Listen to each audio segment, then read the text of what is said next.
Welcome to the ID10T podcast number 1075. As always, I'm hoping you are safe and healthy wherever you are. And this episode's a little bit longer, so I'm going to try to keep this top part a little bit shorter, which I'm already making longer by telling you that I'm going to make it shorter. So I'm already defeating the purpose. I'm a bit of an overtalker. Have you noticed that? You probably have. So let's talk about events at ID10T.com. Share events, a thing you made, something you want to promote.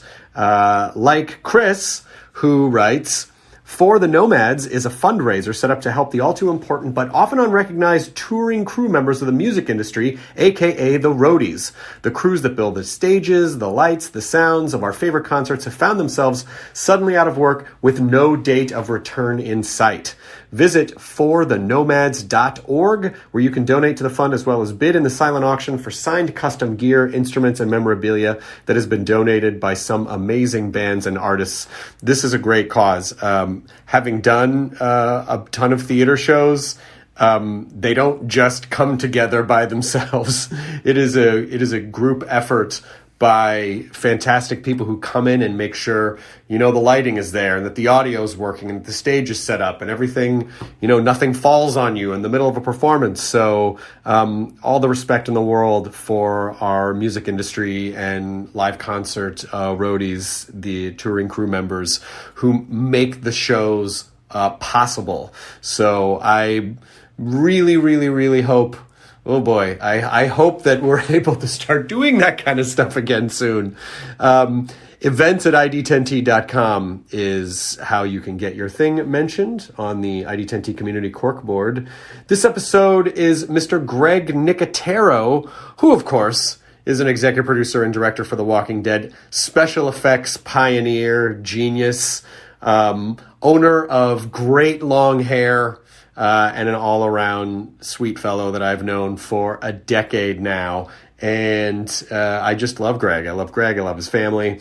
And we recorded this April 10th, so it's a little over 2 months old. So the quarantine was still just under a month at this point when we talked.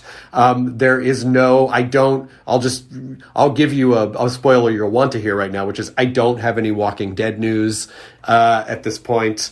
So there isn't anything that is being announced in this episode that's informational about, any of the Walking Dead stuff. But, we do talk Walking Dead and just about Greg's incredible career. I say this in the podcast. You should really look at his IMDb page because he's such an amazing special effects artist that there are films where you're like, oh my God, yes, of course, this thing was so seamlessly woven into the movie. And it's not necessarily a genre movie, so I didn't think of it as having a special effect. But wow, amazing special effects! And so Greg is a fan of special effects and genre stuff, who then became a creator of genre stuff. So it's one of the many reasons why I love him so much. He has the DVD and Blu-ray release of his Shudder series Creepshow, which is the newest version of Creepshow, which of course I grew up. I watched the old Creepshow, the Creepshow movies when I was a kid, and so glad Greg's done such an amazing job with Creepshow. He was just about to start shooting season 2 of Creepshow when the quarantine hit, so I'm not 100% sure where they are at with that, but I would be surprised if they had started. I don't think they've started shooting it. They only just announced that people could start shooting stuff again. So, yes, Creepshow for Nicotero. I believe he is G Nicotero on Instagram, so you can follow him there for that. And, whenever we get some updated Walking Dead news, I will let you know. And now I'm going to shut up and get into the episode, to episode number 1075 with Mr. Greg Nicotero. Let us roll the thing. Initiating ID10T protocol.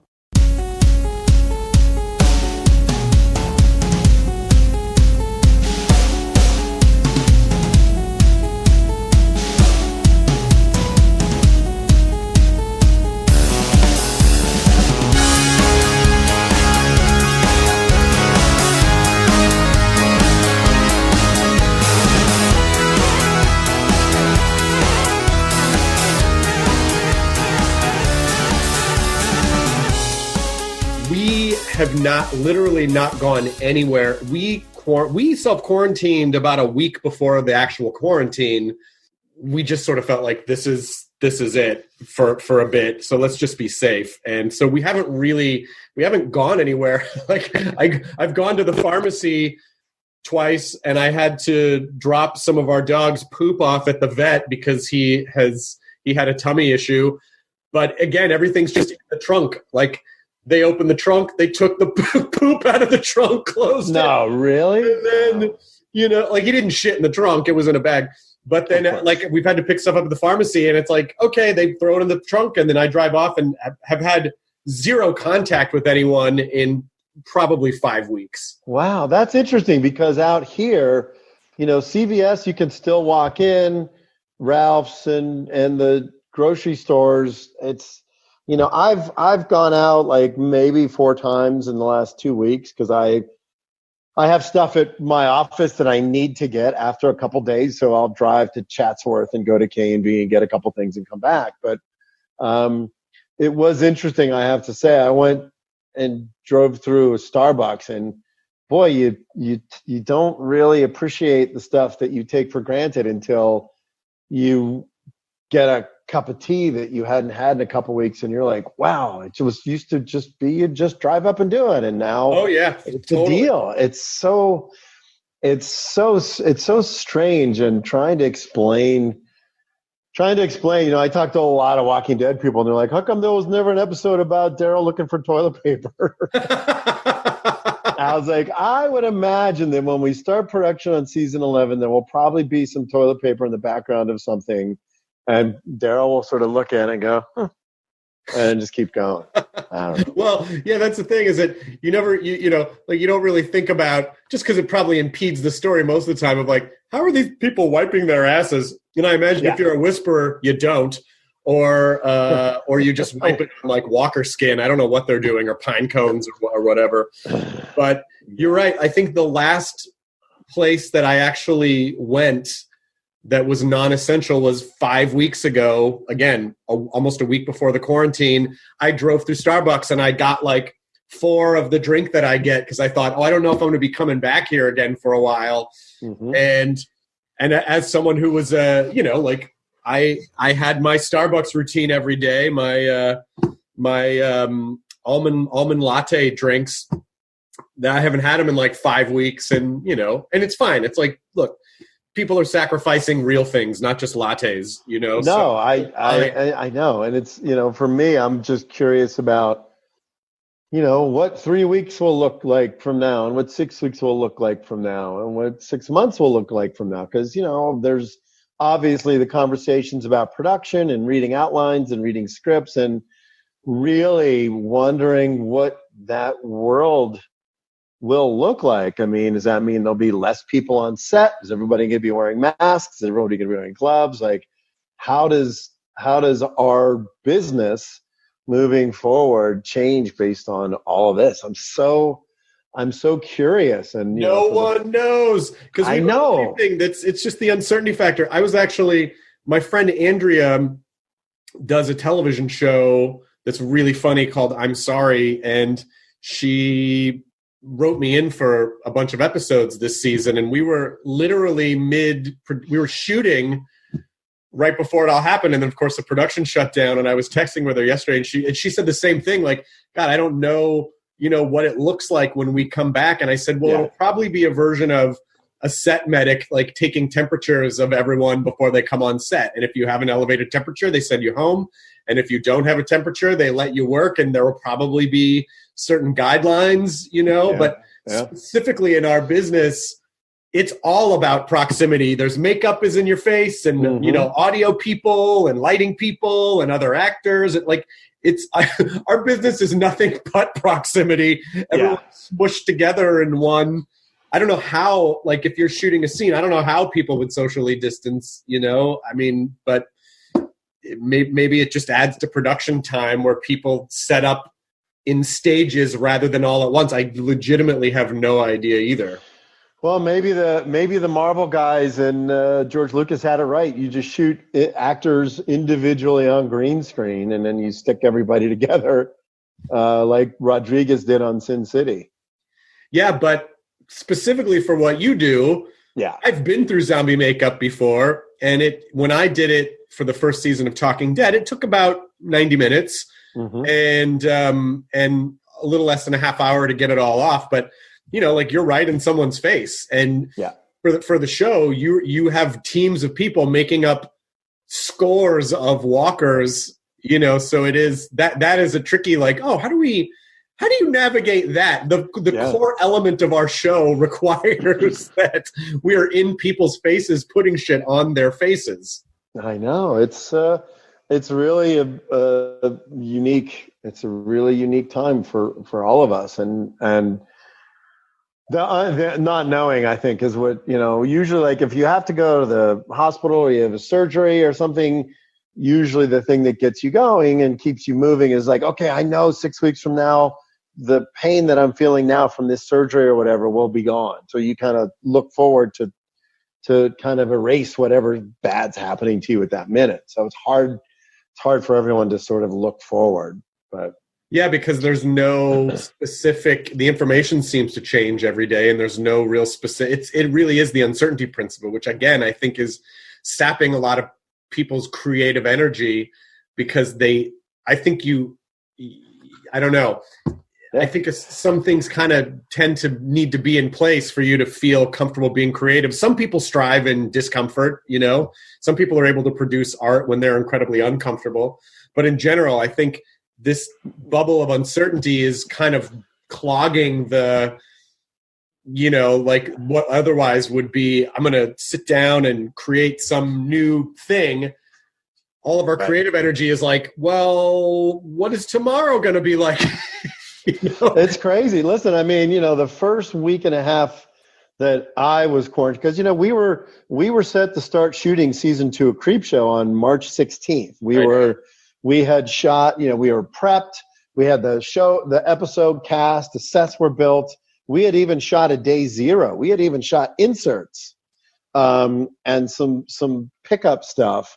So to go from that, like 1,000 miles an hour, to a dead 0 stop, it was really jarring. I mean, when you get the momentum, when you're about to start filming, you get yourself psyched up and you get that momentum, and it's like, on the starting line, revving, and then just boom, the gate came down. And it was really, I had another script that I had to write, and I got to say, it was a little challenging because it took me, I was having a little hard time sort of like forcing myself to sit down and do it, because I was like, I don't know what's going on. It was very strange.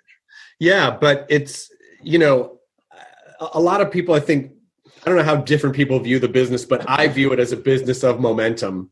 Yeah. You work really hard to create momentum, and the momentum that you create is somewhat of, I don't know, like a security blanket, but at least a structure, because that, like work begets work, momentum, activity creates more activity. And so when you're in the middle, of something, like you're saying, because it was like Creepshow for you, and then Walking Dead probably right after that, and whatever else K&B is working on. And then when the momentum stops, it's like, oh, wait, the momentum, that was the river that was carrying me. Yeah. And now I'm in a dry riverbed, and I don't know, how do I get from here to there? But the good news is it will pick up again. Like people, it's not like people are not going to want entertainment anymore. It's not like people are, like it will happen again. It's just the big question mark of when and how. Yeah.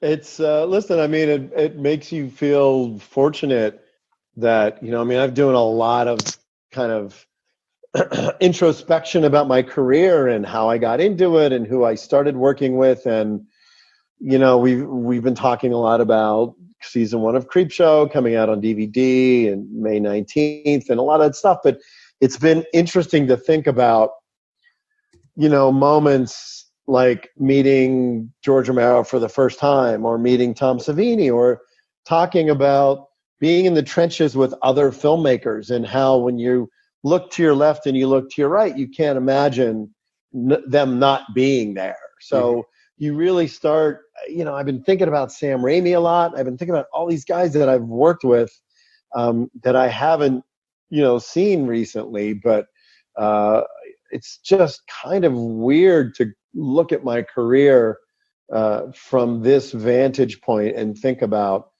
how I met George, and then how I met Tom Savini, and then when I moved to LA, and I knew 3 people when I moved to LA, all that kind of stuff. It's kind of bringing some of the stuff that happened so long ago into kind of sharp focus for me, which I really do like, because I can share it with my kids and my family. Yeah, but I think with what you do specifically, and you mentioned Romero and Savini and Sam Raimi and you, and I think you guys in particular are so well equipped for anything, because I think one of the things that I think makes guys like you celebrities is the fact that people understand that you had to use your creative wits to do what you do and to survive, because especially at the time when you started, and then, going even further back when George started, it's not like that the specific subset of genre, of horror genre or gore or anything. It, like, the business kind of turned its nose up at that a little bit and sort of viewed it as kind of like, oh, that's for, that's a, I don't know, what's a good word for it? Like that. Lowbrow. It's lowbrow. Like, that's lowbrow. It's for the common folk, but it is one of those genres that it's like you wouldn't do it if you weren't a fan of that genre. So other fans of that genre know that you were you rose from the fan masses to sort of, to accept the gauntlet, and you had to be creative to survive. And that's what's so charming about it. And that's what's so relatable about it. 'Cause you're any one of us. You could, like, you did what so many fans want to do and could do. And I mean, like, not that it's easy what you do. I just mean, like, you just did it. You just made it happen. And that is such a part of the story of special effects, horror. Guys have been doing horror for decades. Like, you fucking made it happen in a system where you shouldn't really have been able to, because the business did not make it easy to. Well, the funny thing about that too is, if you look at people in my generation of makeup effects artists, they all grew up loving the same thing. It was all about Frankenstein and Creature on the Black Lagoon and the Wolfman. And if you hadn't had a guy like Dick Smith, who was willing to share all of his techniques with everybody, Dick Smith would write these little pamphlets about how to make blood, and how when he did Taxi Driver or The Exorcist or The Godfather, he would write these little things up about how he did it. And I really feel like his willingness to document everything that he did, and his willingness to share, has changed. He retroactively changed his own field forever, because then you had guys like Rick Baker and Rob Bottin and Stan Winston. And when I started working with Savini, they documented everything. They took pictures of everything. They shot video of everything. And now you have these amazing books that come out that are career retrospectives. And you think, wow, these guys were really smart, because they documented everything they did, every sculpture, every design, everything that they kept. It's like, why did they keep that? Why did Rick Baker keep every photo of everything that he did? Why did? Because he's a fan. Because he's a fucking fan. That's exactly right. That's what a fan does, and a fan wants to share with other fans, because you're all in the same boat. And we don't have the budget, we don't have the industry really supporting us. We have to be this ragtag group of survivalists who figure it out on our own, and we have to share with each other, because when one of us does well, it elevates all of it. And it's really about, and also as fans, they probably want to see innovation. This is as far as I can take this thing. What's someone else going to do when they come along? How are they going to innovate? Oh my God, that's brilliant. You did what? You took this idea I had and you did what with it? Yeah. I'm telling you, it's a really unique community, and you're part of it because so many makeup effects guys, and you've dealt with Rob Zombie and Wayne Toth and all these amazing guys. But you're right, it starts from just being a fan and the sheer love of it. And for me, when I grew up in Pittsburgh, my grandparents, my family was from Italy. My grandfather was a truck driver. My dad sort of bucked tradition, and he really sort of put himself through medical school to become a doctor. So when I became enamored with fantasy movies and science fiction and horror, I had no idea that was going to be a career for me. I was just a massive, I loved being transported by all those things. So if somebody would have told me when I was 6, 7, 8 years old, oh, that's the career you're going to choose, I would have never believed them. But then to find out that George Romero lived 40 minutes away from my house in Pittsburgh, it's like those maverick, sort of groundbreaking, bold filmmakers, they had no money to do any of those movies. Do you think Night of the Living Dead or Texas Chainsaw Massacre? I mean, imagine the amount of money that's put into visual effects in movies now and the amount of money that was put into makeup effects back in those days. It was infinitesimal. There was such little money that it forced you to be creative. You had to come up with creative solutions to solve problems that filmmakers had at that time. Now it's different because any problem can be solved by hitting \0 enter. It really is a unique situation. Well, there's a library of content too that you can get plugins and you can get. I mean, I remember I went to see in Santa Monica, that little art house theater that's on Montana. I wish I could remember the name of it, but probably 15 years ago, 15 years ago, I went to see a double feature of, it was Tron and Khan. It was Tron and the Wrath of Khan. And Steven Lisberger, the director of Tron, spoke. And he said, look, when we made Tron in 1980 or 81, whatever it was, he goes, now, if we needed certain effects, there are places, even this was 15 years ago too, there are libraries that, there are programs, there's software. He goes, we didn't have software. All the CG that we did in Tron, we basically had to plug into a machine as like math problems and just sort of hope that it came out okay, and that's why I think, it's why I have so much respect for what you do and special effects, especially going back as far as you've been doing it, because it's a good life lesson in general, because you're not afforded the opportunity to say like, well, we can't really do this. You just know that you have to get something done. And so you have to ask the right question of, well, this seems impossible, but how would I do it if I were going to do it? Yeah. And then you just have to figure it out. And when you're on a movie or a television show, the first meeting is always the most exciting. When you're talking to the director, you're talking to the writer, and you're brainstorming ideas about how to do things, because it's a blank canvas, and so much of it is like, oh, well, how do we imagine this gag happening? And you start throwing ideas and brainstorming. That to me is one of the most exciting meetings of any production, is the first one where you start to dig into it, Yeah, and I always say this to you every season on Walking Dead. I go, it must be fun for you to, although I'm sure it's very stressful, because I can see, I see the show on a level where I can tell like, oh, this was Greg upping the stakes from what they did last year, and now going into an 11th season of a show, which is insane for television. Yeah. For a non-procedural drama, each season, like what has changed, even technology-wise, what has changed in the last 11 years that you're doing now that you couldn't have even fathomed, when the show first started?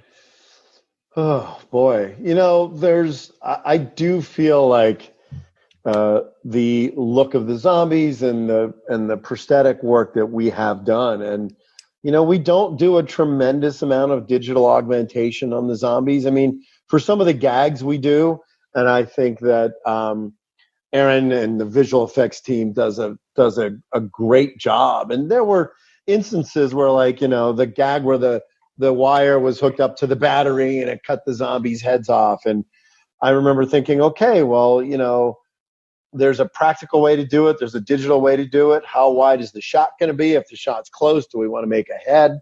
And if the shot's a little wider and you want to see multiple heads, so you sort of start fine tuning that. But I even feel like the advances in makeup effects and visual effects in the last 10 years allows us to do more. Like there were times when you're like, no, you got to be in front of a green screen and you have to do this and you got to shoot it a certain way. Now they're like, yeah, don't worry about it. Just shoot it that way and we'll put in a cliff in the background, or we'll put in a helicopter, or we'll just take care of it. So don't worry about it. And I think in television, it's more important than movies, because in television, you have to move so fast that if it takes you if it's 40 minutes to shoot one setup on set, that's a long time to then have to do take two. And I know we did a lot more practical blood stuff in the earlier days of The Walking Dead. We had head explosion rigs, which were little funnels that were attached to the zombies' backs, and you would stomp on it and the blood would shoot out. And we did a lot of that. And then we just realized after a couple seasons that it was really challenging, except for on very specific instances.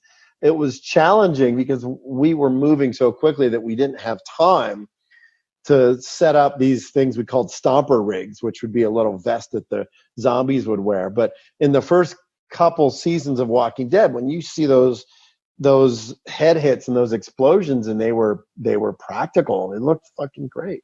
They really did look great, because it was the first time that these kinds of special effects were shown on, high def television. Yeah. It was always the challenge before. It was like, well, how can you do cinema grade special effects every week? And you guys in particular shoot an episode in 8 days, which is insane. And you all figured out how to do it. And I think that was one of the many reasons why the show was so revolutionary, was like, oh my God, they figured out how to shoot this shit.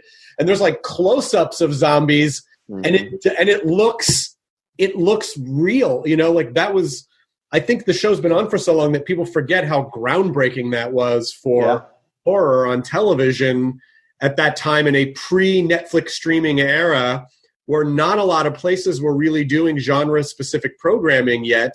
Maybe AMC, HBO, maybe TNT.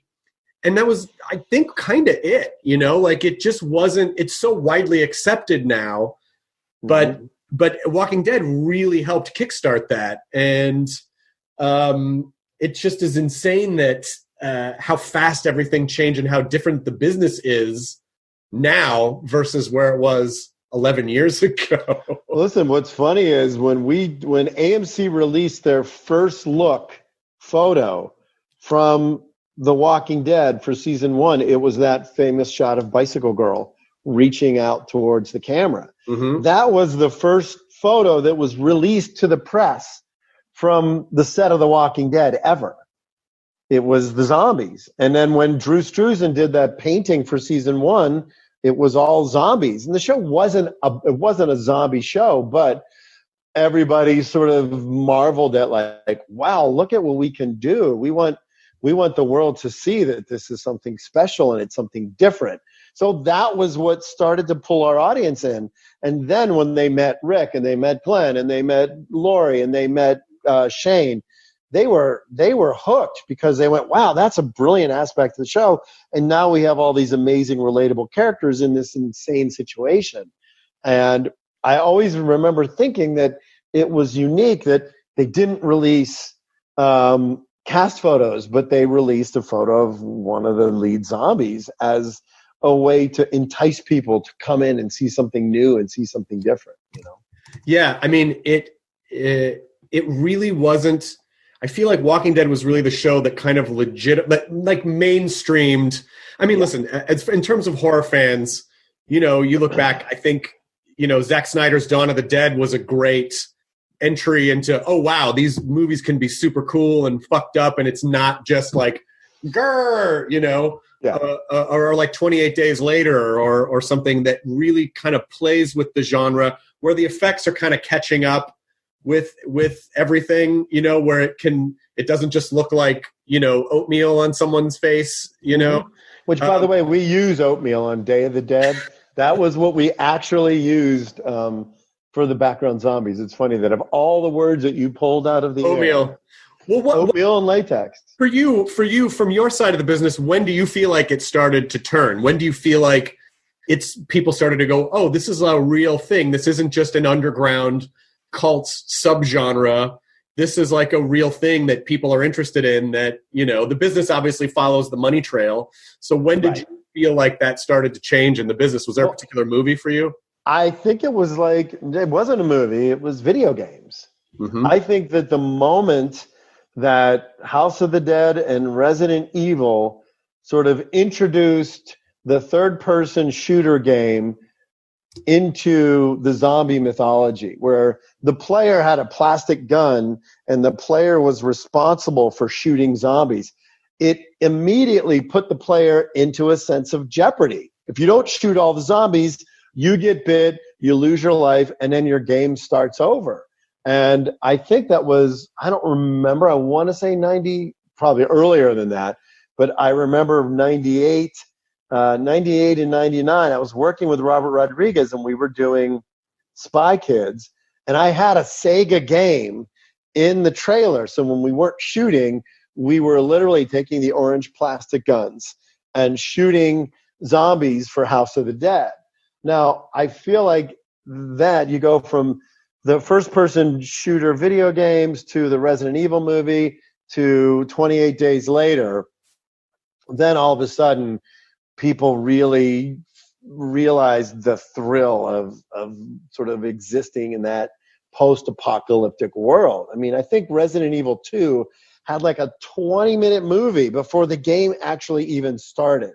And I remember telling Robert Rodriguez, I was like, you got to watch this. He was writing, it's funny, it was must have been 1998. I think we were shooting Faculty. And I said, you got to watch this. This is crazy. This game is so weird. And there's like a 20-minute zombie movie before the game even starts. And I was so intrigued by that.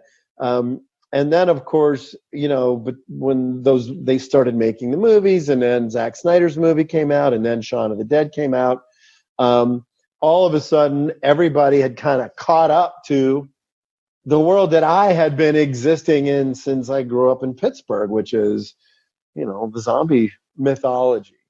Well, horror is such an interesting genre to me because there's such a there's such a glut of it now, which Lydia and I don't mind at all. Lydia says hi, by the way.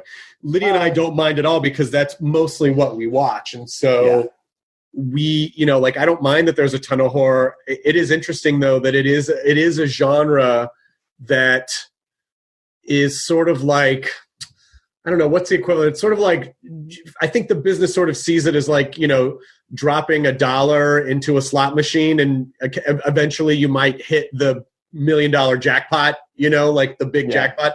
Because you can make a horror movie for under $5 million and it can make $200 million.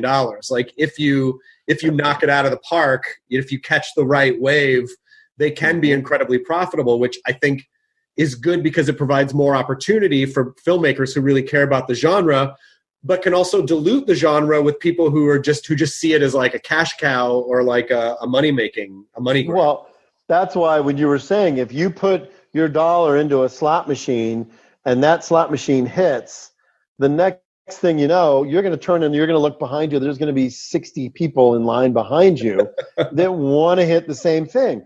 But it has so much to do with who's pushing the button. And I think that's why, if looking back at those filmmakers that really, I was telling my son yesterday, we were talking about genre movies in the theater. And I said, Devin, between the summer of 1980 and 1982 was probably the most fertile for genre material, because you had Creepshow, Road Warrior, Blade Runner, E.T., Poltergeist, The Thing, American Werewolf in London, Escape from New York. Like every weekend there was another genre movie coming out. Raiders of the Lost Ark, which I consider a genre movie. But all of those filmmakers, Carpenter, Spielberg, Lucas, it was the exact same thing we were talking about with Rick Baker and Dick Smith. They were fans. Raiders of the Lost Ark was literally those two guys making a movie about the cereals that they loved when they were younger. They wanted to make cereals. John Carpenter loved John Ford movies, so he wanted to do this. It's just so interesting that the filmmakers, when we hit that great stride in the early 80s, all of those directors were such movie buffs that I think that's what made that boom so important and so critical to our generation, because when I was 17, 18 years old, those were the movies that you went to, and your parents, not mine because mine were great, but most parents would be like, oh, why would you watch that?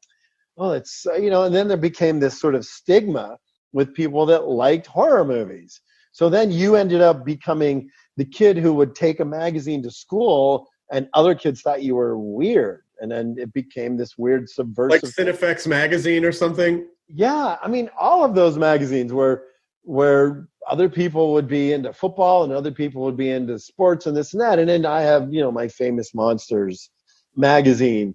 And I don't think about it as much now that I'm an adult, but when I was younger, I didn't have a ton of friends that were into the same movies and the same genre stuff. No, and it was really hard to connect with other people who were into that stuff, because in a pre-internet era, look, there might have been I don't know, 3 other people in your school who were that specific kind of weirdo outcast. And I was definitely in grade school. I was in that, a lot of the outcasts were sort of clumped together. So it was the D&D nerd, this guy who loved special effects, the chess guy, the computer kid, because they were all just sort of scooped out of all the other kids who were whatever, socialized better.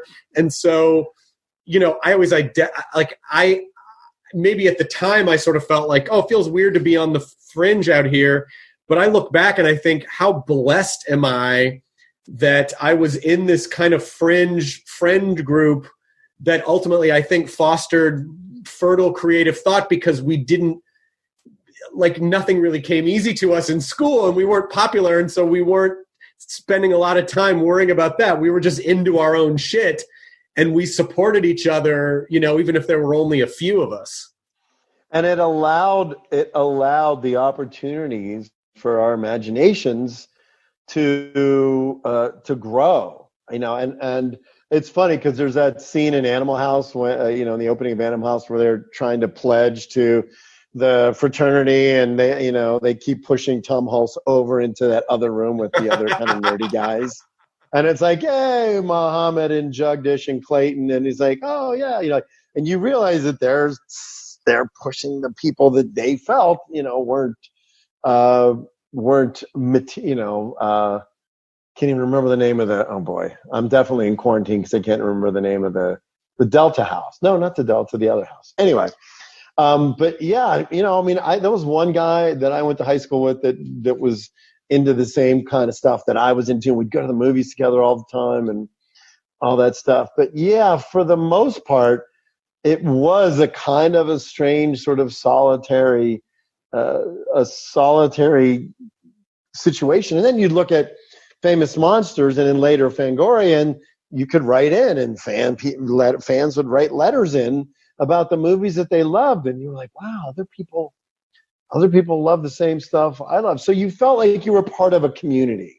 Right. And that really, I think when you sort of discover that there are more people out there that love what you do, then it's a whole other world. So for me, especially getting into doing Creepshow, and it was ultimately really my opportunity to pay back the legacy of George Romero by reintroducing people to the show that had so much creatively to do with who I was at the time and how much I loved sort of being transported to that world.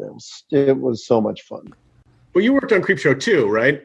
I did. Which did you work on all the shorts, or did you work on? I worked on all of them. I had interestingly enough, when I got hired on Day of the Dead in 1984, I was hired by George and his wife at the time, Christine, and they really saw something in me. Like, I'd never worked on a movie. I never even thought I would ever work on a movie. Well, how did they even find you then? Well, I met George, ironically, in a restaurant in Rome, Italy. My family and we had gone on like our only European vacation. And I was sitting at a restaurant, and George Romero was sitting at a table across. And I went, that's the guy that did Night of the Living Dead. Like, I knew who he was. And it turns out, you know, when that he had directed The Crazies, and my uncle had an acting role in The Crazies. So he knew my last name and knew who I was. So I think I was, I don't know, 15 years old or something. So he had invited me down to come to the office, and I thought, wow, this is kind of cool. Like, I love movies, and I love special effects, and I love horror, and I love all this stuff. But now I'm being invited to come visit the office of the guy who did Night of the Living Dead. So we became friends. And when they started shooting Creepshow, he invited me to the set. They had offered me a job on the movie, ironically, to be a PA, a production assistant.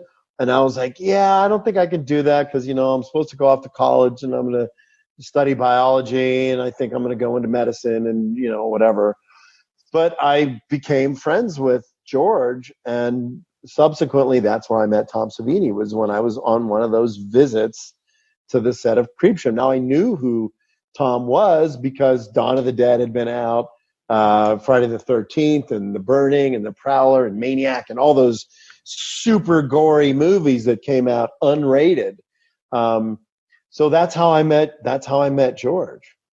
And what do you think was, I mean, I don't even know how you would, I don't know if there's a singular answer to this, but what are some of the things that you learned from George? Like because to see what happens, like you start working in 1984, 1985, and then pretty soon after that, it just is nonstop. Like if anyone looks at all of your credits, there are movies that I think people would go, oh yeah, of course, he worked on that movie, and other ones that are like, he worked on Boogie Nights? Did you make Dirk Diggler's dick? Like what the fuck? Did you make Dirk Diggler's dick? We did. Yes! And I will tell you, I think it's still there. I made one, and we shipped it to Georgia because Norman and Andy, we were going to play a prank on somebody, and it was sitting in a box under my driver's seat of my car in Georgia for 3 years. It might still be there. And somebody said, dude, if you ever get pulled over and the cops search your car and they find a box about this big under your seat and they open it, they're going to be surprised. So this is a very famous penis. But I imagine you can't travel with that because it's of a size that you would have to buy an additional seat on a plane. Like you couldn't just, that doesn't fit in the overhead bin. Yeah, it's like a pet, or you have to like buy an extra seat for it. But listen, going back to the Romero thing, going back to the George thing for a minute, here's one of the interesting things about our friendship was, you know, my dad still is a big movie buff. So we had a Beta video recorder. It was like either you had Beta or VHS, and right. Beta went the way of like what was wasn't Blu-ray. What was the other? It was just HD DVD. HD, yeah. You had either HD DVD or Blu-ray, so you got a 50-50 chance to pick the one that's gonna hit and the one that's not. So we collected movies on Beta. Like movies would come on TV and we would record them and we saved all the stuff, and we had literally like an alphabetized list of all the movies. And I remember going to visit George on set of Creepshow, and I brought the list. And in between setups, he was looking at the list, and he was like, "Oh wow, you have Viva Zapata. Oh, I love that movie." And I said, "Well, listen, you know, I mean, we have a VHS and we have a Beta. If there's any movies that you're interested in, I can run copies for you, no problem." And this was on a Friday, and he made, I think there were 20 movies maybe on the list that he loved. And I realized that it was cool that we were sort of talking about movies and all this kind of stuff. So I stayed up the entire weekend and made copies of all of those movies for him. And they were all like, Treasure of Sierra Madre. There was a couple cool Westerns, and there was a lot of really, really cool stuff in there.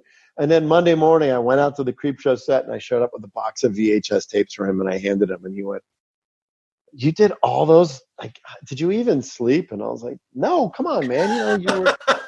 You wanted these movies, and I wanted to, sort of enhance your collection, because that's what everybody did. That was even before people were really bootlegging, and there was like, they didn't. People were like, "Oh, you collect movies? I collect movies." Yeah, it was like a hobby. And then, of course, it got weird after that. But that was one of the things that George and I really sort of connected on was movies that he loved and movies that I loved. And that's kind of how we really began our friendship, was just falling in love with the same kinds of movies and sharing that love for those movies together. Yeah. And I imagine that, over time too, he must have been so excited for you to watch you like blossom and innovate and sort of go from this kid, literally a kid that he met in a cafe who then made videotapes for him, to like one of the guys who helped literally redefine the special effects industry. Well, he always used to say, you're going to go back to school, right? And you're going to finish up college and you're going to become a doctor. Like, he used to look at me, and he would always say, "God, your parents are probably so mad at me because I derailed you from this medical career, and somehow or another you became seduced with filmmaking, and I think it's my fault." Like, George felt bad that he had come into my life and that I had decided to sort of redirect. And finally, I think one day I said, "George, it's okay. It's okay that I didn't finish school and that I followed my dream, because this is who I am, and it's what has defined me and made me the person I am, is the fact that I did have this dream, and I did have this undying love for making movies and creating, and I was blessed with this fantastic opportunity." So I would say, "George, I think my parents are okay that I'm not a doctor. It's okay. You don't have to worry about it anymore." I mean, I really do suggest that people look at your resume. There is someone here that I didn't even know about, but it goes Day of the Dead, Invasion USA, Creepshow 2, Predator, Evil Dead 2, Phantasm 2, Monkey Shines, The Horror Show, Deep Star 6, Halloween 5, then Leatherface, Tales from the Dark Side, the movie, Bride of Reanimator, Misery, then Dances with Wolves. Yeah. That was all within 3 years. All those movies that you just listed was from 1988 to 1990. That's nuts. I mean, at that time, did you sort of feel like you were ready to do all that? Or you're like, well, it's happening, I'll figure it out? Like, how far into the process did you start to realize, like, oh, I think I actually know what I'm doing and this is what I'm supposed to do? The funny thing about any business is there's always that weird catch-22. There's always that thing where they're like, well, I can't hire you to do this job because you've never done this job. It's a very weird. So when we started K&B in 1988, we had a lot of people that would be like, well, how do we know you guys can handle your own show? Because it's very complicated. So we're not going to give you the opportunity because we don't know you can do it, even though we love your work.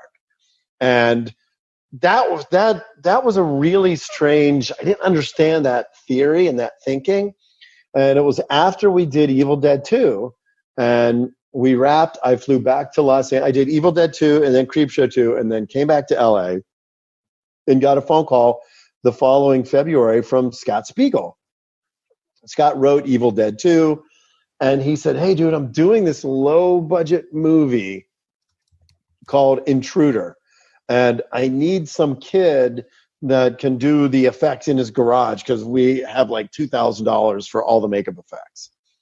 And I remember saying, "Dude, I'll do it." Like I said, me and Howard Berger and Bob Kurtzman, we're looking for an opportunity. So this is the perfect opportunity. Now, I was also at the same time working on Phantasm 2 and Deep Star 6. So I would work on Intruder at night, and Howard was working on Child's Play with Kevin Yeager. So we had day jobs where we were doing makeup effects for other companies, and then at night we would work on our own show. And it took a couple months to sort of transition that into developing a resume with our own credits on it. But you know, the work came fast, and a lot of it was, you know, through George Romero. You know, Deborah Hill had produced a movie at Disney called Gross Anatomy, which was a medical school movie about students autopsying cadavers and like the trials and tribulations of kids going through school. And George Romero told Deborah Hill, you should hire Greg Nicotero and his company, because Greg was pre-med. So I went to Disney because it was a Disney movie. And that's how we got that job. And then from Gross Anatomy, one of the women that worked at K&B, her best friend was Kevin Costner's assistant. And when Kevin was getting ready to do Dances with Wolves, Kevin looked at our portfolio and saw the realistic cadavers that we had created for this movie Gross Anatomy, and hired us to do the buffalo from Dances with Wolves. So in 2 short years, we made the leap from mostly gory genre stuff. We made this leap into kind of mainstream movies. And that, I think, was what defined our company over other companies. Was we were doing movies like Dances with Wolves and City Slickers, and movies that weren't makeup effects. Like, you wouldn't off the top of your head go, oh yeah, of course I can see what they would have built in that movie. But when you would see the film and you would see the buffalo hunt in Dances with Wolves, and you'd see them skinning the buffalo, you might be like, maybe that's what they did. I'm not sure.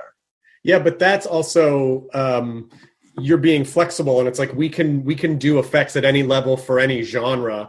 And then when you're around long enough, I imagine what happens is, you know, the first 10 years of your career, you're inspiring all these young filmmakers, and then they get old enough to start making their own stuff, and they're like, oh my God, I have to work with Greg Nicotero because, you know, I fucking loved Bride of Reanimator, and he's done so much. And so then you start getting hired by people who grew up watching you, who are already fans of you. Yeah. And so it's, the other part of it is just like staying in the game and continuing to innovate and continuing to grow and continuing to challenge yourself, but also, you know, like it, I imagine there are so many stories of like first-time directors that you probably worked with for less money than you normally would, because you're like, you know what, they're a fan of this thing. I want to help them out because I was given the same. That happened for me when I was a kid.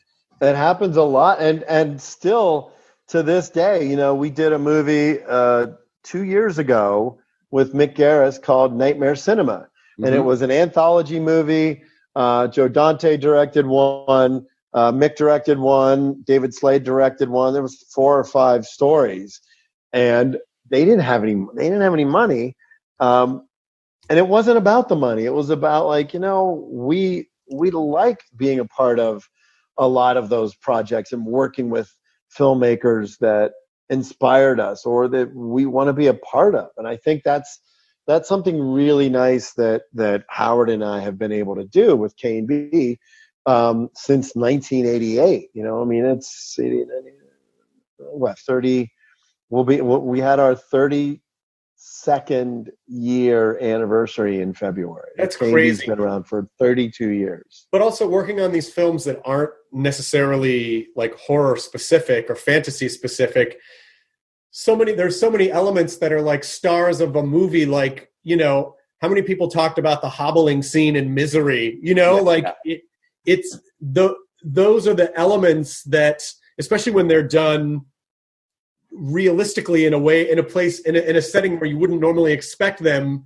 I feel like that's another place where they have a chance to shine and really kind of sneak into pop culture, because, no one saw that scene coming in that movie, but it had to be done. Someone had to figure out how to fold his fucking ankle over Yeah. Well, it's funny because in those instances like that, I have a funny story about that. I was dating this girl and I took her to the cast crew screening for Misery. And we got to that hobbling scene. And, I had a meeting with Steve Nicolaides was the producer and Rob Reiner was the director. And the first meeting we had on Misery, they're like, listen, in the book, Annie Wilkes cuts his foot off with an axe, but we can't do that. We can't cut Jimmy Cahn's foot off. So we're going to do this thing called hobbling. We're going to put a block of wood there and she's going to use a sledgehammer. That was our first meeting for Misery. And then we go to the cast crew screening. I'm sitting next to this girl I'm dating at the time.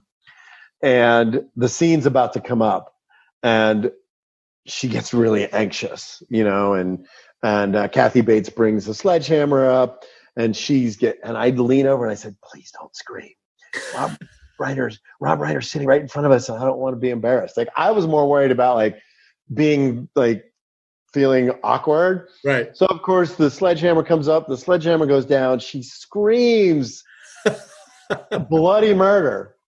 So the movie ends, we're walking out of the theater and Rob comes over and he says, hey man, I just want to say thanks. Amazing work. And I said, it's the first time I had ever seen it. It's amazing. And he said, in our test screening, I knew we had something because when Kathy would raise the sledgehammer and start to swing down, he said you could feel the oxygen get sucked out of the theater when everybody at the exact same time went, the entire theater. And I was so intrigued by that. And then the collective scream when the sledgehammer makes contact, which you only see one. We made both, and we shot them, but in the edit, you only see that one wide shot of the ankle being broken. Well, because you, as a viewer, especially at that time, now, there's a ton of effects in almost everything, but at that time,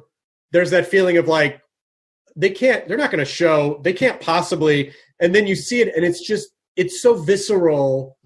Everyone can imagine it, you just feel how horrible, you just feel. And the sound, yeah. And it plays on every anxious nightmare you've had about, breaking an ankle or, just having a limb paralyzed or a foot cut off or something. I mean, it so precisely hit all of those fear centers. But I even think the first couple decades of your career, now, again, you can shoot stuff on Walking Dead. You can see it in a viewfinder.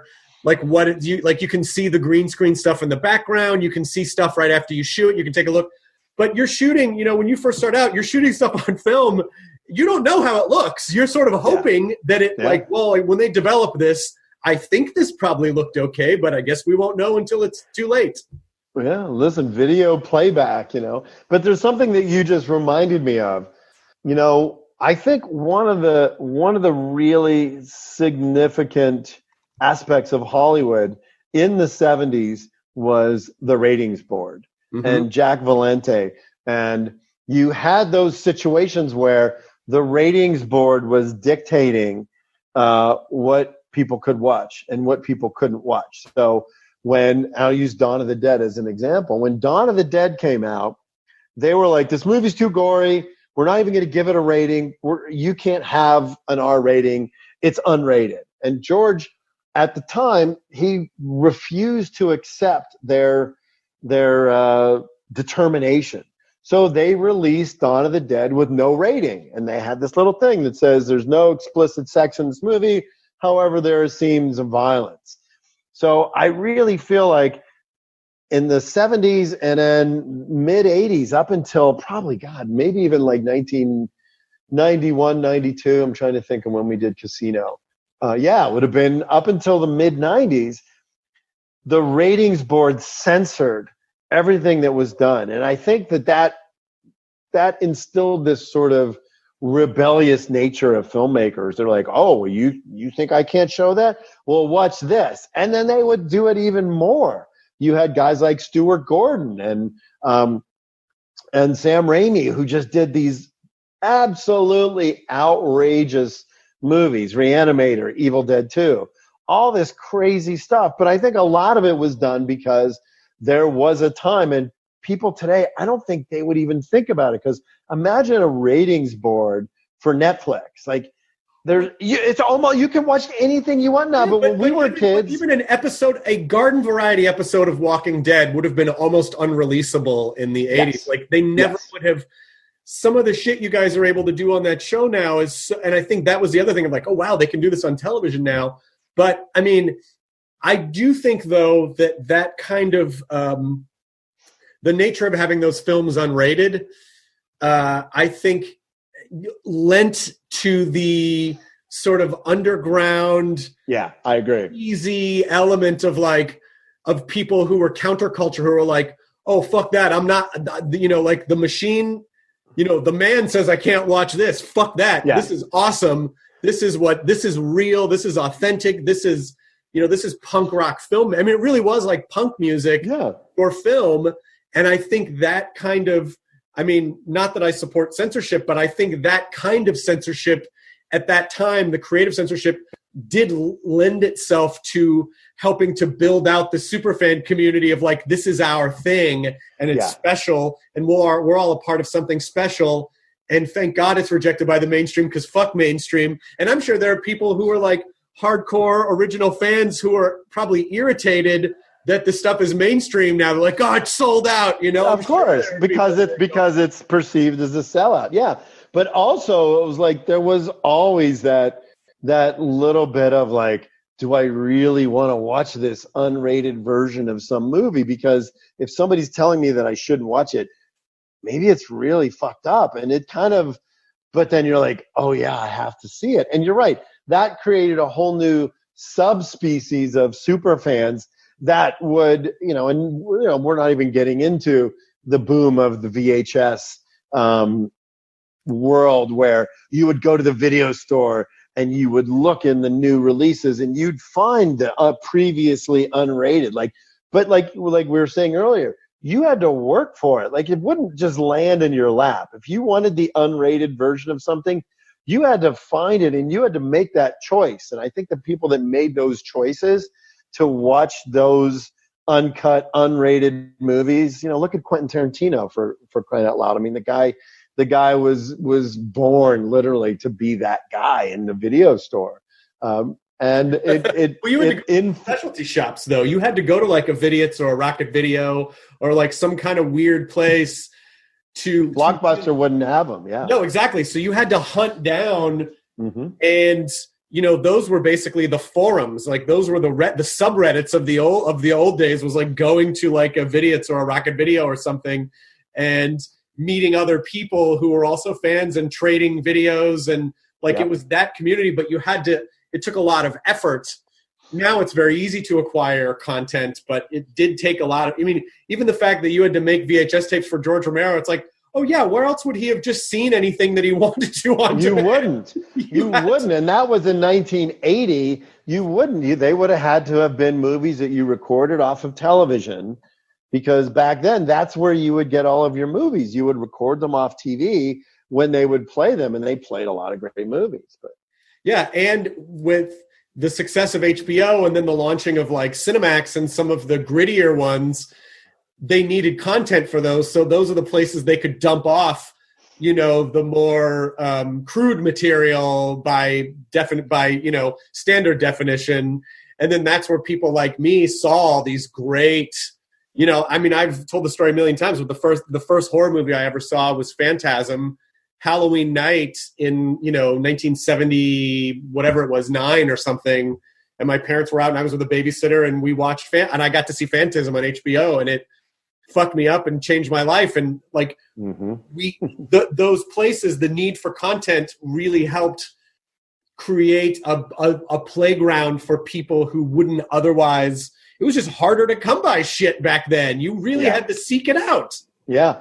And I will always stand by my assessment that that's the DNA that all of us share, is that, a lot of people don't realize that, they used to send a TV guide to your house every week, and you'd get the TV guide when you were a kid, and you'd have to go through and you'd have to circle when a movie was going to be on TV to record. But not even before video recorders, because I'm a little older than you. But when I was a kid, you didn't even have a VCR. You would have to sit by the TV when it was on.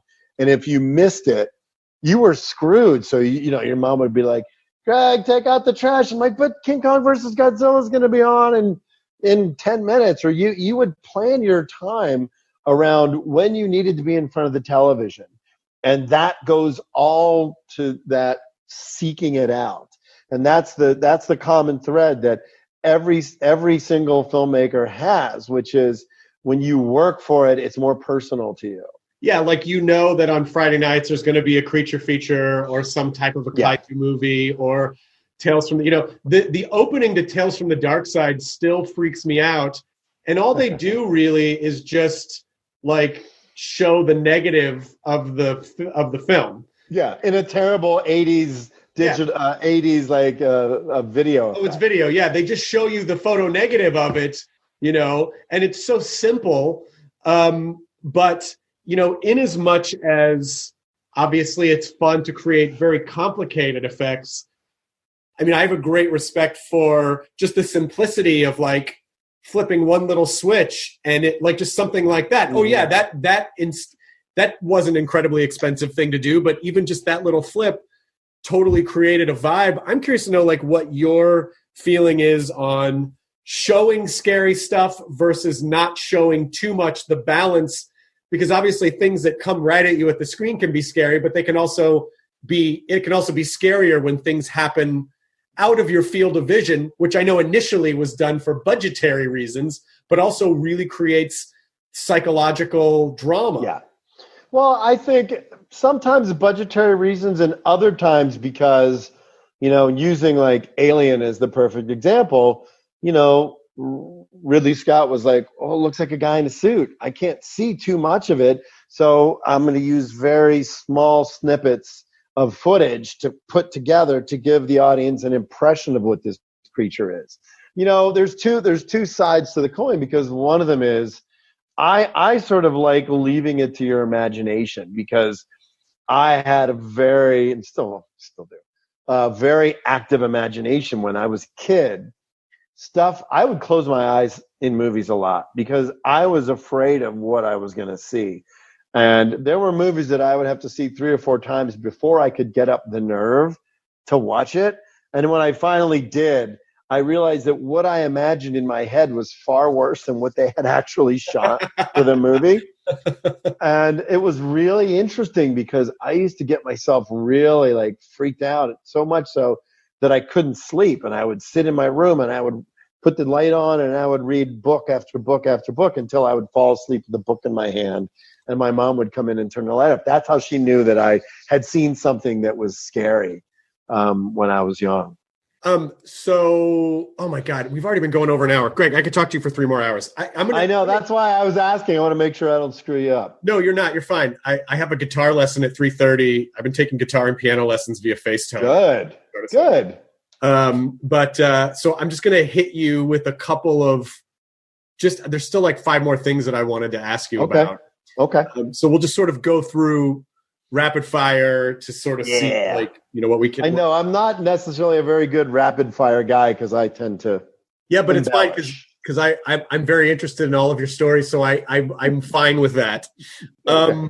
So you and I and my wife and you and I all share the movie prop collection bug. Yes. In my office now, I've got the Dark Helmet from Spaceballs. I have a Vogon from Hitchhiker's Guide to the Galaxy back there. I saw it when you were in Gremlins. We have a wolf head from The Howling. One of her favorite props is Evil Ash. She has the Evil Ash mask from Army. Oh, that's cool. Wait, you have a werewolf head from The Howling? Yes, we do. Really? Yeah, you got. when we're able to like visit people again, because I want to see. So that's some of the stuff we have. I see an alien in the back there. Well, this isn't even my display room. This is my music room. But I just, talking about the Howling, I just got the full size rod puppet that they built Oh my gosh. for the Howling. There's these famous photos of the Shank brothers, Don and Jeff Shank, building this werewolf rod puppet. And I talked to Joe Dante about it the other day, and he said, yeah, it was so cool. And it looked beautiful. And then we realized that we'd have to cut holes in the wall, and the puppeteers would have to be on the other side of the wall. We couldn't figure out how to use it. But it's like this unbelievably magnificent piece of artwork. So I've ended up being able to acquire some of the stuff that Rob Bottin had built. And Rob's he's a pretty secretive guy in terms of some of his stuff being available. But I've built a lot of my own props as well as acquired stuff. We can't claim that. What do you have, and what's your favorite? Whether it's your own stuff or someone else's. Well, I have the crate from the original Creepshow. Oh, amazing! The one that's got all the blood on the side. Yep. I have that was given to me by Tom Savini. I'm trying to think of stuff that I have. I've been collecting a lot of artwork lately too. I just got a couple pieces of art from Drew Struzan. He did the original Food of the Gods and Squirm paintings for the movie poster. So I've been kind of getting into like movie poster art. But I'm trying to think of original, like I have a couple props from The Thing. Oh, that old Thing. I know, but it's strange because I've been shifting stuff around and moving things around a lot. So I've seen a lot of it recently, but I'm trying to think of what's original and what is stuff that I've acquired, like prop replicas and stuff that I built, What are you proudest of then? What are you proudest of that you were able to build that you thought there's literally no way we're going to be able to do this, and then you figure it out? Well, we built a replica of the pod from 2001. Oh, wow. And it was a project that I had started 20 years ago because I was on set with Robert Rodriguez for Spy Kids 3, and we had to build these big giant dome things for the two kids to float in the water. And I went, wait a minute, if we got two of these domes and we glued them together and we cut the sides off and we put little fake earmuffs on them, and it was 4 foot, then it could look like the pod from 2001. And it became sort of kind of this running joke at K&B that anytime we weren't very busy, I would say, guys, let's pull the pod out, and we'd wipe all the dust off of it and we'd start to work on it. And then we'd get another huge show. So every once in a while, the crew would come to me and go, hey, we should get the pod out. And I'm like, I know why you want to get the pod out. So it's going to come out, and then we're never going to work on it because we're going to get some big gig. So finally, 2 years ago, I was like, we have to finish. It's the anniversary of the release of the movie. We got to finish it. And now we have 3D printers. So I found blueprints of all the pieces of the claws, and we 3D printed all of the parts, and we made this magnificent replica of the pod from 2001. I did a replica of the Time Machine from the Rod Taylor movie. These were all things that I built. Just fun hobby projects, like you. And of course, they're all full size, so they're in the other room. Which next time we do this, we'll do it from my display room. Oh my God, that would be fantastic. I just have to go back to it because I can't stop. I'm so curious about it. Did you sculpt the Diggler penis by hand, or did you just tell people that it was a cast? Oh, I just cast it off my it was a personal cast. It was sculpted, and ironically, I want to say Garrett Immel sculpted it, who works on The Walking Dead with us. And we had done a camera test, and the first time that we did the first camera test, he looked too aroused. And there's literally, I have a VHS tape someplace with footage of Heather Graham like sitting there like, oh wow, and Mark Wahlberg wearing the prosthetic, and it's kind of pointed right at her, and she's like cleaning her nails, and they're like, all right, cut. And then they had called in and said, we think it's right now pointing at 1 o'clock, and it needs the point at like 5 o'clock. I'm trying to think of the most delicate way of putting it. So we ended up sculpting another version, and I know Garrett applied it on set for Mark, and it was. I love the movie. Listen, I'm a super fan of that film to begin with. I think the performances are fantastic, whether you ever see it or not. And I think the irony of it is, you see it in one shot at the end of the movie, and it's like a wide shot, in the mirror. But it's also a scene that everyone talks about because it, again, that was sort of his superpower in the whole movie, obviously the acting is brilliant and the story and the cinema, like everything about the movie is just such a stunning movie and really sort of brought back that style of film, like sort of borrowed from the 70s, but also created again a whole aesthetic for independent film. But then when you finally see it again, it's like the hobbling thing. It's like a big deal because it's one of those, like, they're not going to show it. Holy shit. Like it again was the effect was the star of the movie, was another star of that movie. Well, we did. I know there was a point when Howard Stern was going on and on about the movie, and one of the guys that worked at K&B at the time had reached out to his team, and we happened to be in New York, so we went on the Howard Stern show and made a copy of the penis and gave it to Howard Stern. And I have a photo of me standing there with two other K&B guys and him, and he's wearing it. And he put it on. He's like, Robin, come here. You got to check this out. She's like, I'm not coming anywhere near you. But it's just one of those things where you forget how impactful what we do. Like I was going to talk about this earlier, Casino. I was thinking when you were talking about something, I was remembering moments where people walked out of the theater because they were offended by something that we had done. And I know the ear scene in Reservoir Dogs. I remember like Wes Craven talking about it, and JFK Jr. It was like in a page 6 article where he was watching Reservoir Dogs and he walked out of the theater. And then when we got to Casino, and there's the shot where Pesci puts the guy's head in the vice, and crushes it, and people were so angry. People were so mad that movie dared to show them something that was so horrific.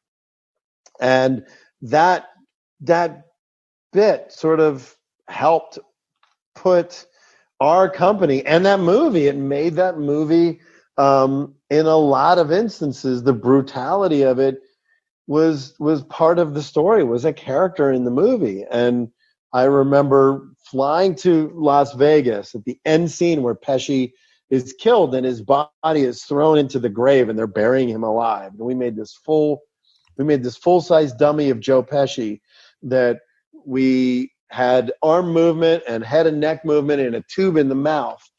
And we would put the body into the grave, and then Scorsese would come over and he'd give us some notes, and then we would shoot the shot. And then every time we would have to do another take, I would have to jump into the grave and clean all the dirt off and get it ready to do take 2 or take 3. And I remember him coming up and looking at the monitor and seeing it moving, and he was watching. Wayne Toth was with me. It was Wayne fantastic. And I. It was Wayne and I. And we were making jokes that, like, if you dug too far to the left or the right, we might actually find a real body in the ground, because we were like, we're outside of Vegas. And it was just such a fun experience and such a cool moment to be a part of that scene. And then I remember Wayne and I went back to the hotel, and we're walking through the casino, and we were covered in dirt and fake blood, like literally up to our waist, because we kept jumping into the grave and putting blood and mud on it.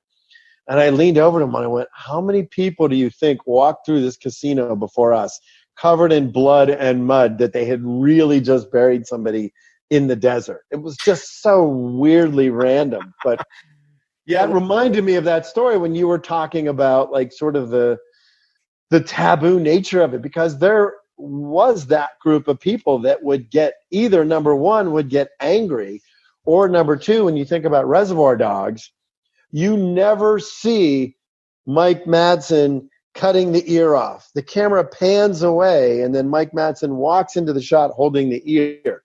But people walked out of that theater and would swear to God that they saw the razor cut the ear off, and it's not there.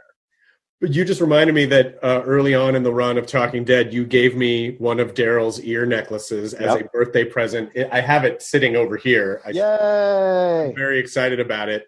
One of the ears had been loose, and it broke in half. So I have to just get it fixed. I just have to get it glued back together. Oh, it's silicone. Well, listen, I'll come over. I'll look at your Howling Werewolf head. I'll bring some silicone. You could use silicone caulking if you have any, like that you use on pipes and stuff. Silicone caulking, and just put it on there. That would, and put a couple pins through it, and that should hold it. I love that you think I'm handy enough that I just have silicone caulking sitting around. I'm not. But it's funny. I probably don't either. So we're both screwed. Another thing that I was going to pitch to you is maybe K&B make some masks, some like wearable outdoor masks, like just a lower half of a zombie face or something. If you have any of those, I will give you money for that. We have been making them. The trick is the material, you don't want to be breathing out of that. Oh, you don't want to be breathing that. Yeah. I mean, eventually. But trust me, we've been using our 3D printers, and we've been making masks and stuff that we've been donating. But yeah, I saw somebody online made a face hugger mask that I thought was pretty cool. I really, as you've said since season 2 of your show, season 1 of ours, oh, come on down to Georgia, we'll make you a zombie. And I've always been like, oh, I don't want to get in the way. But now I feel like if I don't do it at some point, I'm going to regret someday that I didn't get to do it. So I hope that season 11 is the season where I can come down and just. I hope so too. And be a zombie. Listen, you just got to do it on an episode that I direct, because then you can show up, we'll shoot your shot, and then you don't have to stand in the. Done! In the heat. But by the way, who knows? By the time we start shooting, it'll probably be cold again in Georgia. It could. So. I mean, I just have to pause quickly and give so much props to the walkers. The people who do the walker stuff, who not only do them so convincingly, but also really brave some intense conditions sometimes in the Atlanta heat. And I know that you all are very conscious about keeping people ventilated, keeping people hydrated, keeping people as comfortable as possible. But it is really not an easy thing to do. No, not at all. To really just walk in the background sometimes, just to walk in the background of a shot, the shit that these actors have to go through. And I have so much respect for it. I do too. Listen, it's and we've created our little troupe of performers and our go-to people that we go to over and over again when we know there's a specific gag. It's like Alex Hill and Lauren McKnight and Melanie Dale and Garrett Zenner. Like, I could name like probably 12 or 15 people that are Brandon Jones, that are our go-to people. And the beauty is that they've all probably worn 50 to 100 different makeups on the show. And for the most part, you can never tell.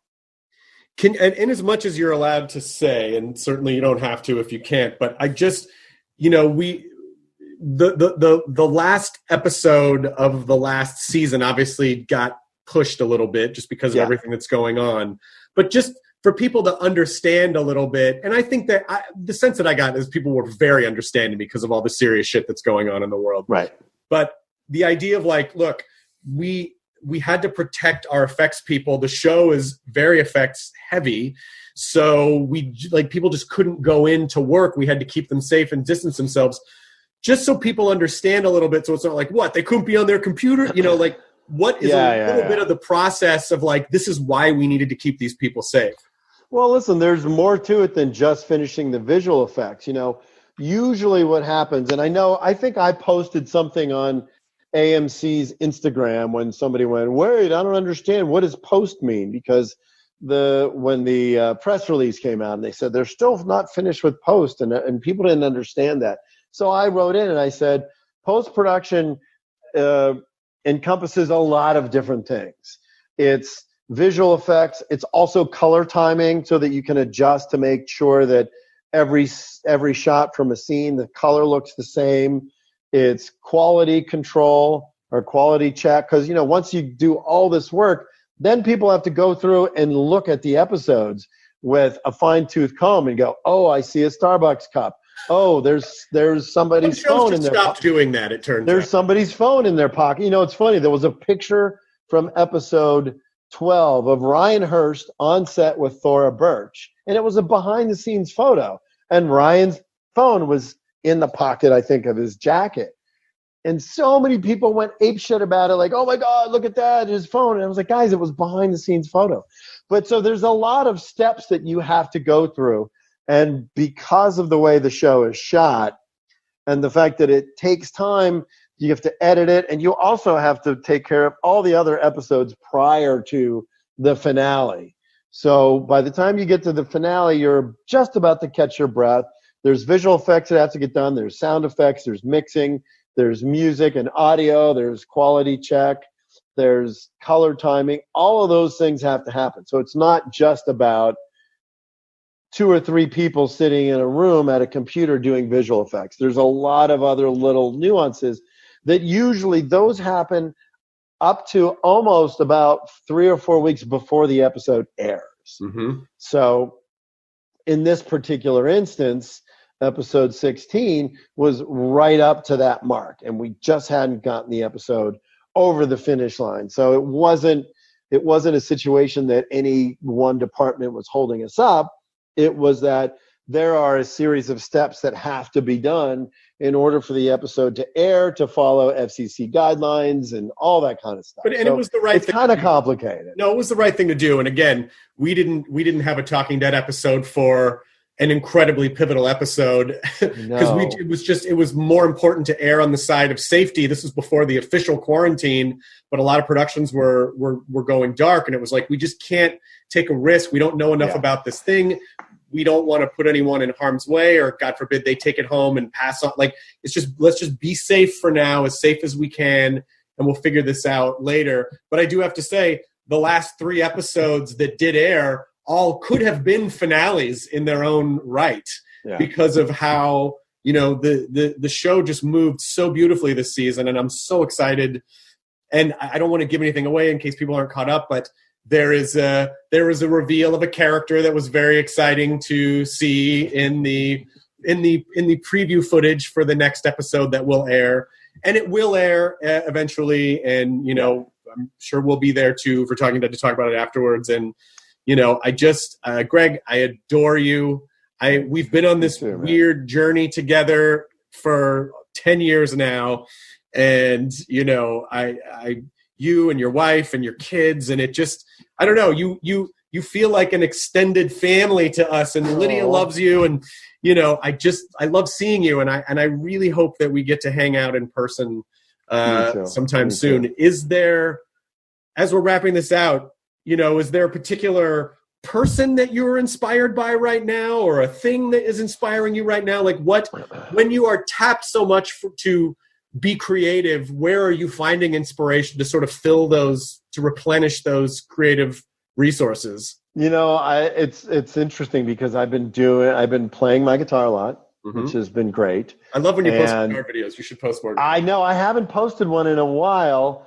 My kids and I have been doing a lot of drawing, and I started painting again, and I haven't painted in a long time. I always said, one of these days I'm going to start painting again, but I haven't had time. This is forcing me to really, catch my breath for a minute. And I will say that as challenging and as this situation is, and how my heart's gone to so many people that have lost so much, I am getting a chance to catch up on 10 years of lost time with my kids, because I've been in Georgia for so long that I get to be in my house and look at my kids every day and look at them every night before they go to bed. And that's something that I hadn't been able to do for a long time because I was away filming so much.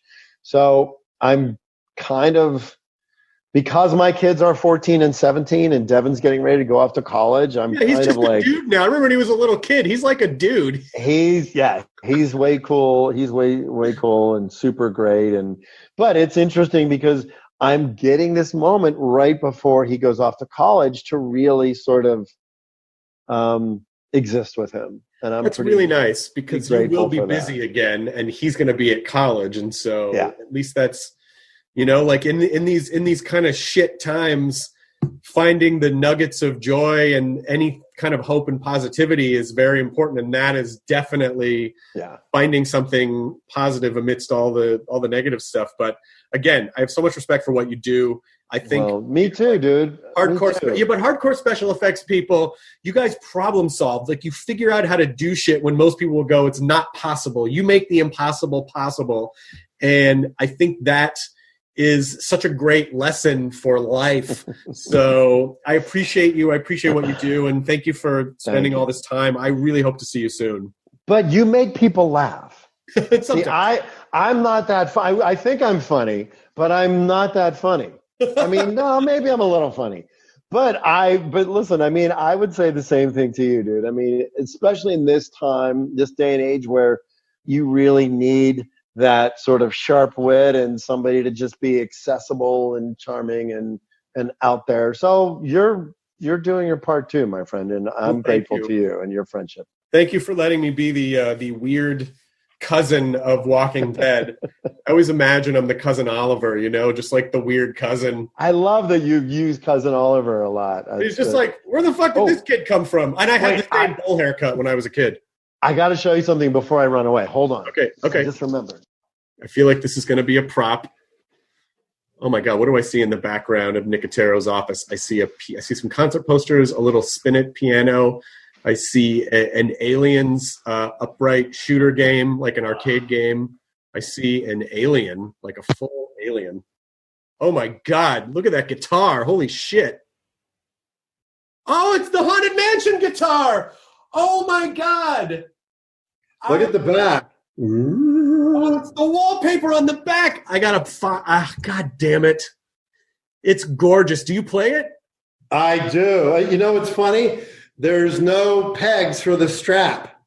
Yeah, so then it's the question of because I have that with some vintage guitars, do I put them in there or do I just leave it alone? I know, but look at the oops.